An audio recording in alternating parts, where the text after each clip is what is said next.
Hello, everyone. Welcome to another episode of Did She Just Say Sex? Uh-huh. Guess I did. Uh-huh.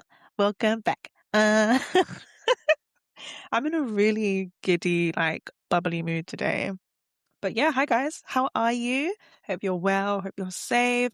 Hope you're, feeling good. Um, I just want to say, first of all, the reception from last week's episode has been so, so good. Like the messages I've been receiving from women, more specifically, about them just feeling seen and feeling heard through that episode. And I'm so, so, so, so, so happy because I know some of the things I talked about are things that people want to say, but are scared to say. So thank you so much, guys. Um, if you haven't listened to last week's episode, go ahead and take a listen because it's really, really interesting. We talked about purity culture and just stuff about women, you know? Yeah, but in saying that, make sure you guys listen to last week's episode. I know I've already said that, but listen to last week's episode. It was really insightful, just talking about purity culture and how it affects women, how purity is a function for women and men as well. So take a listen because it was really interesting. Um, and ahead of this episode, if you don't already, follow the podcast and, subscribe and do all the lovely stuff. Leave some comments, leave some likes. It's much appreciated. But this week, as you can see from the title, we are going straight in. This is going to be a dilemmas episode. I know I said I was going to do a questions and dilemmas episode, but after looking at some of the dilemmas, I said, you know what? I feel like dilemmas need their own episode because there's some stuff, y'all. There is some stuff. People are, number one, thank you for the people trusting me with their dilemmas because, yeah, some of the things that you guys have been, asking for advice on are really interesting. And I've actually had to sit, talk to God, and pray about these things because trusting me with your situations means that, I have to give advice that makes sense. But in saying that, if you have a question or a dilemma, there is a link in the description. Click that link, it will take you to a form. Fill out the form, and like I always say, no question is dumb, no dilemma is dumb, nothing is like a obvious thing, nothing is too raunchy, nothing's too scary. This is literally a Christian sex podcast. So you can ask absolutely anything. Um, but we're gonna go straight into it this week. And this is the first dilemma. Hi Lanikai, hope you're good. This is more of a question, but I wanted to give context, so I've shaped it as a dilemma. I'm dating a girl and things are going great, and she recently has been asking me several sexual questions, like what are my preferences and stuff. We are both waiting until marriage, but I wanted to ask how to have conversations about sex without them being sexual, if that makes sense.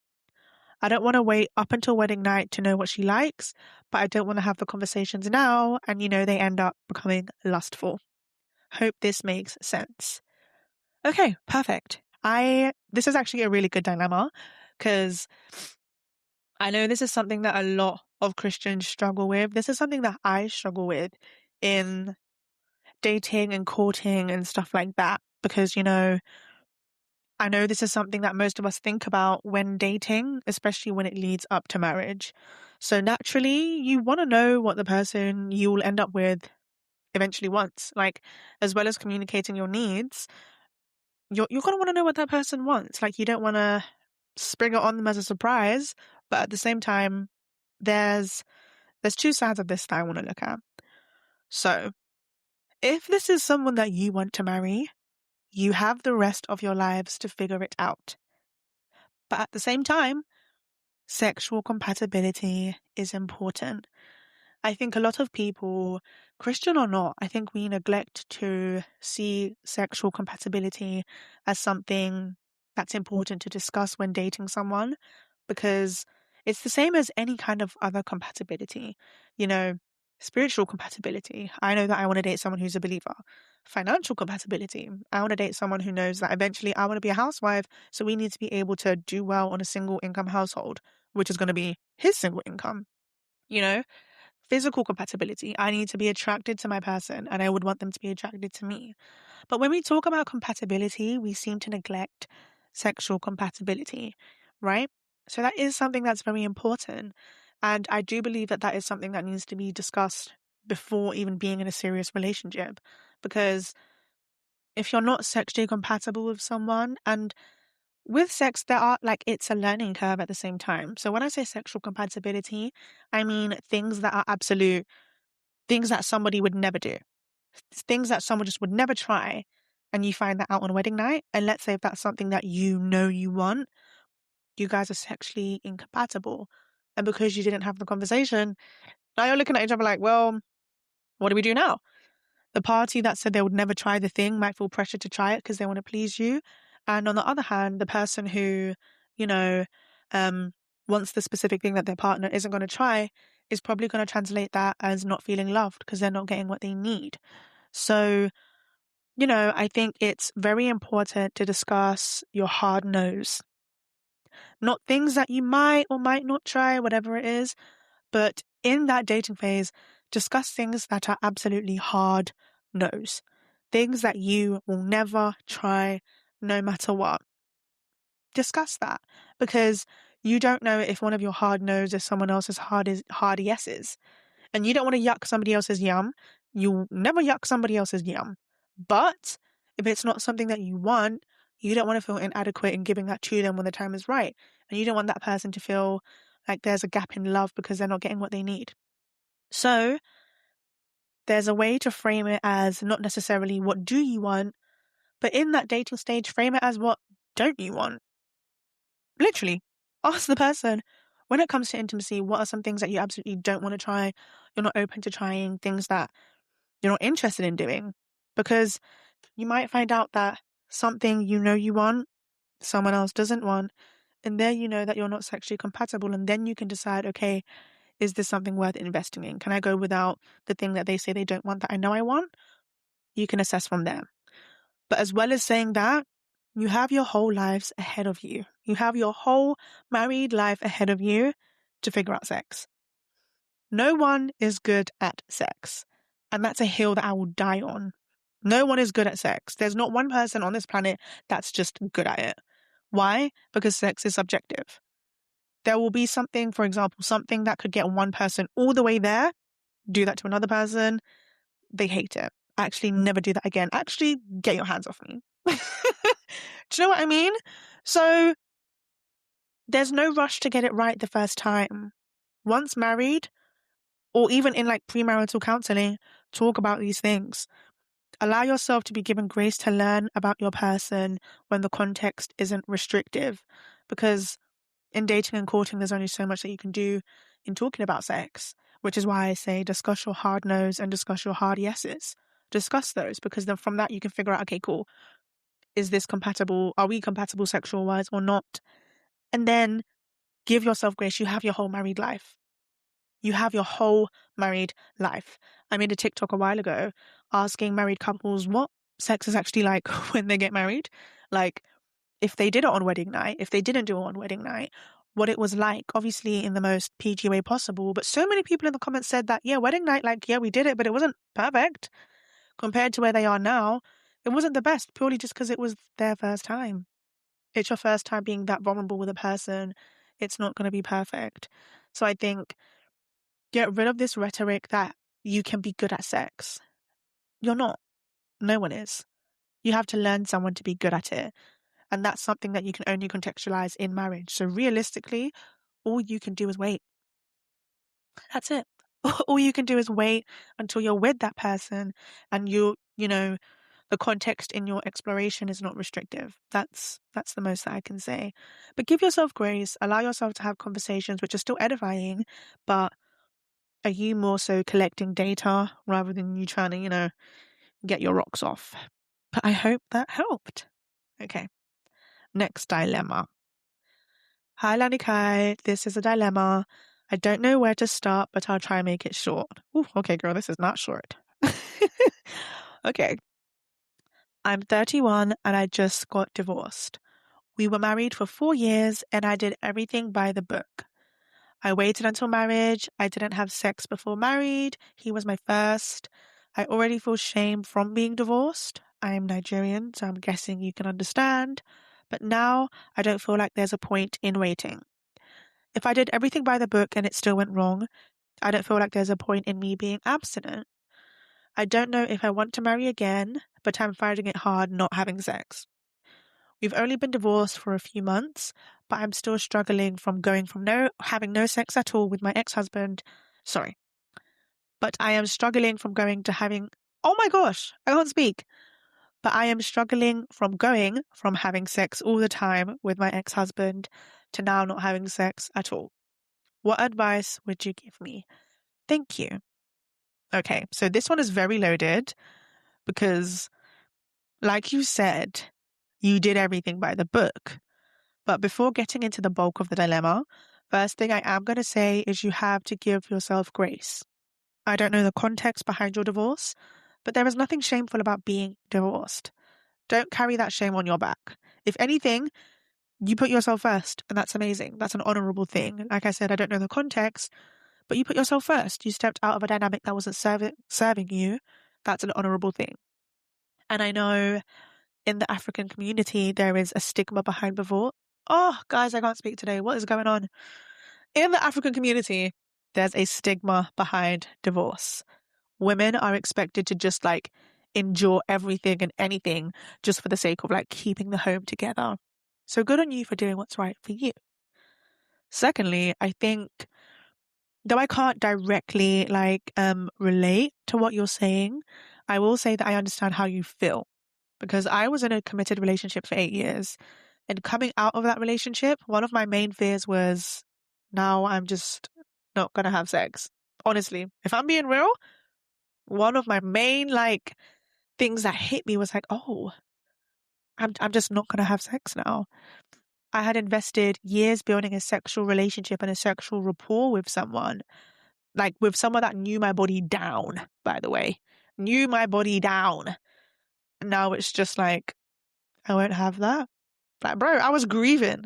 I was a real life grieving because yes, it was easy. Like, let's say if I wanted to have casual encounters, yeah, it's easy to have sex. Sex is so accessible. Even if you wanted to pay for it, you could get it. Sex is so accessible. But I was grieving the fact that I had built a sexual rapport with someone to just not have that anymore. That was very, very difficult. But the first thing I will say is you're actually freshly divorced. Babe, take it easy.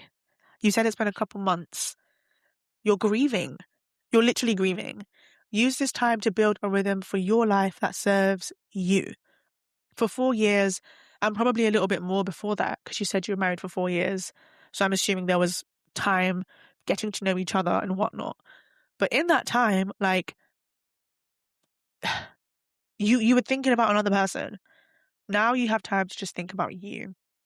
And I'm not going to say the typical, put yourself first, love yourself, because everyone says that when you're freshly broken up with and you're single, because it's not even a that. But genuinely, this is time that you have for you to do you. You don't have to mind no man. You don't have to think about anyone else. Be selfish with this time. It's not wrong to be selfish, so be selfish. Um, and I think another thing I want to lovingly challenge you on, just slightly, is that you said you did everything by the book, but we need to remember that following God was never a guarantee that nothing painful would ever happen. Job did everything right, literally everything right, and still experienced unimaginable loss. Joseph honored God. That's not English. Joseph honored God and still ended up imprisoned.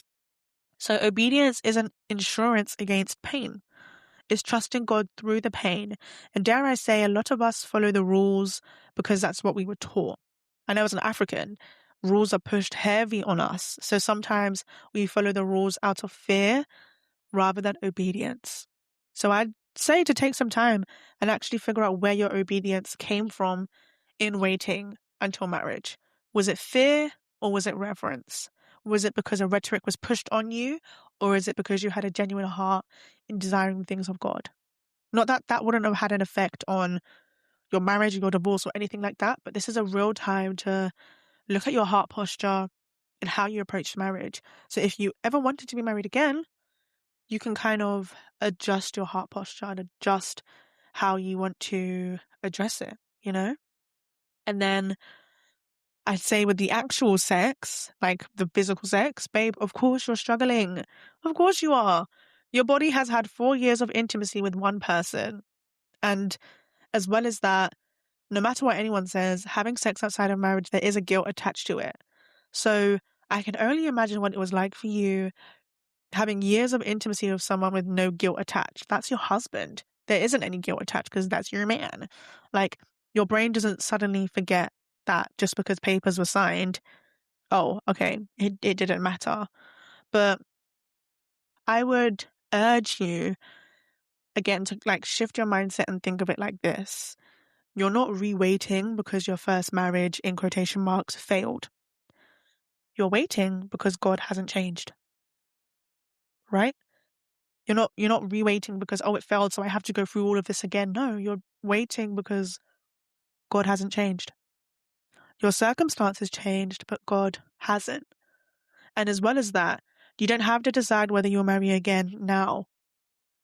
You don't have to decide any of that. Like I said, you are grieving. You are in the first stages of grief. Probably denial, probably, thinking, trying to bargain and think, okay, cool, like, how can I get around this? Just have grace with yourself. Have grace with yourself. Right now, all you have to do is heal. All you have to do is heal and heal with God right by your side. You know, don't go through a healing process alone and have someone to keep you accountable. Friends in times like this, friends in general are important, but in times like this, having someone to keep you accountable and to ground you is so important. So make sure you have a good community of people around you supporting you, who don't feed your shame, but, you know, they listen to you. They actually hear you. Because it's easy to vent to someone and they just throw Bible at you. I hate that. Yes, I'm a Christian. Yes, I love the Bible, but I hate speaking to someone and they just throw Bible at you. Because thank you, but what am I meant to do with all that? What am I meant to do with all that? Like, that doesn't help. Respectfully, that just doesn't help me right now. So make sure you have people that can keep you accountable, that actually listen to you. They hear you, you know? But I hope some of what I've said has somewhat helped. Again, like I said, I can't directly relate to your situation because I've never been in it, but I do hope some of what I've said has helped. Okay, next dilemma. This is the last one, and this is another long one, so I'm gonna be talking for a while, y'all. But okay, cool. Let's go. Hello, Lanikai. My name is Beep, and I am a newly married Christian woman. Congratulations, girl. I love my husband, but our sex is not the best. Ooh. I had sex before marriage, not with my husband, but I have had sex before. And I find myself comparing my previous partners to my husband. And I feel bad because I love him, but the sex is vanilla.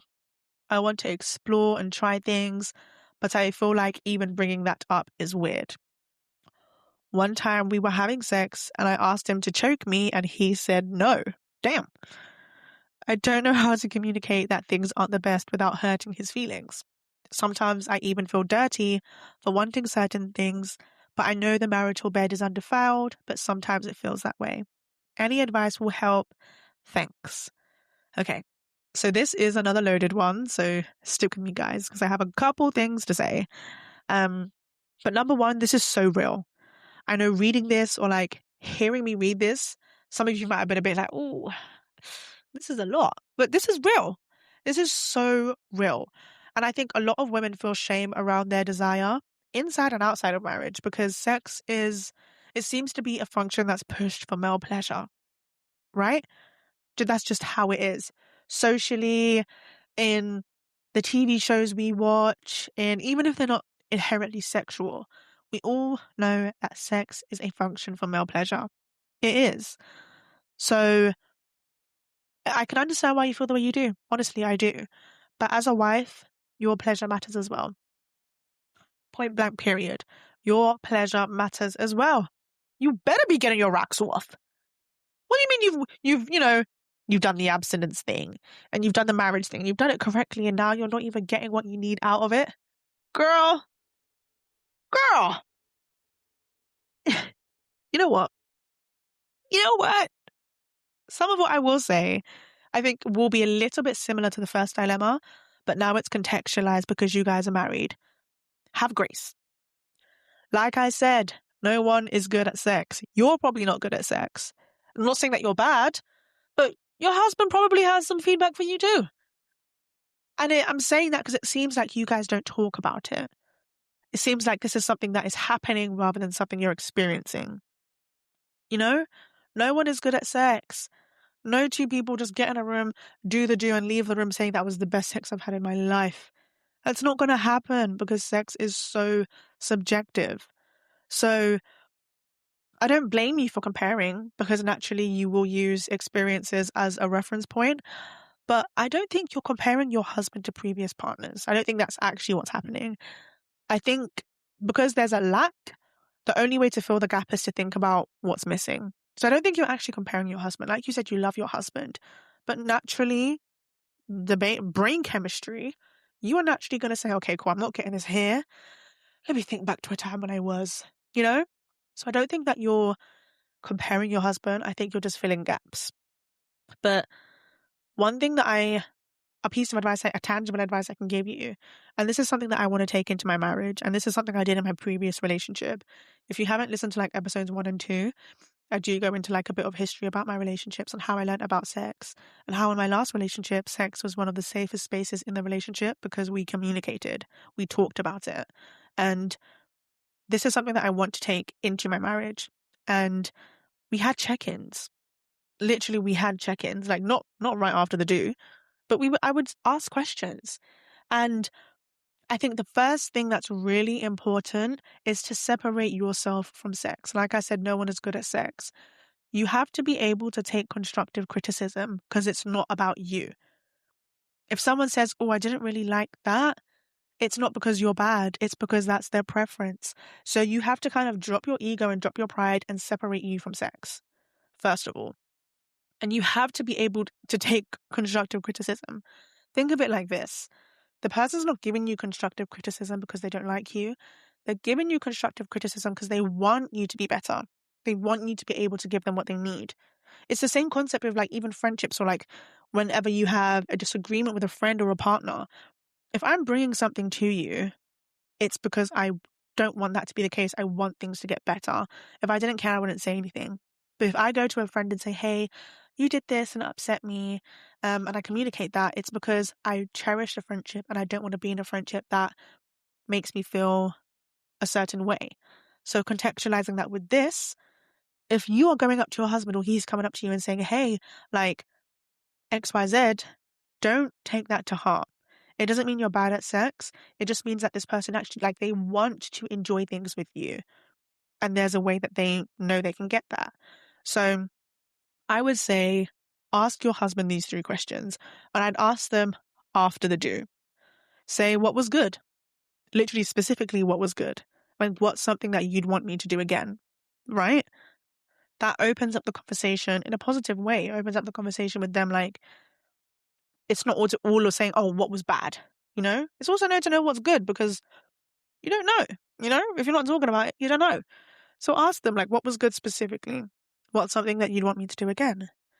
Next question is, what's something that you wouldn't want me to do again? It's that simple. What's something that you didn't like? And again, like I said, if they respond with XYZ, don't take it personally. It's subjective. Because mind you, they're also going to ask you these questions. They should be asking you these questions back. And you're going to have feedback too. And it's not personal. It's not them. You love that person. You just know that you want to try this or you want to do this. So second question, something you wouldn't want me to do again. And then third question is, what's something you want to try? Because you have your whole life ahead of you. Like, sex is not just bam, bam, bam, bam, then we're done. That's not what sex is. It's more than just the physical. You have to be able to allow yourself to explore. Because you might try something that you never would have thought you would even think about. And you try it and you're like, wait, that was tea. And I want that all the time. So literally ask, what is something you want to try? And then get them to ask you the questions back and boom. Now you're building a sexual rapport with your partner. And every time you do, you're able to talk about these things, and more you're collecting data. You can figure out what they like, what they don't like, how they prefer things, and you're building a culture around sex which benefits you both, but which is driven on communication. Sex is not just something you physically do to someone, it is literally built on communication. Ask couples that have been married for years, they will tell you communicate. It's not that you're not good at it, it's that it needs communication. And like you said, the marital bed is undefiled. Undefiled. What you and your husband do behind closed doors is your business. That's your business. So you have to communicate. No one is going to know what you want if you don't say it. And that's a life thing. No one's going to know what you want if you don't say it. So if you communicate your needs as something you want rather than something that they're not doing, it will create room for you guys to feel safe exploring. Because, like I said, I can guarantee he has feedback for you, by the way. Not because you're bad, but just because sex is specific. Don't treat sex as something that you just do. Treat it as an experience for both of you. This is something that you're both meant to enjoy. You know? Imagine waiting all that time and building up participation for it to be something you don't enjoy. That's not tea. So I would say talk. Honestly, just talk. Communicate, talk about it. And yeah, from there, you guys can figure out what's tea, figure out what's good. So yeah, that's the episode, guys. Today was a short one, but I didn't want to cram in too many dilemmas in one episode because it's like a lot of talking.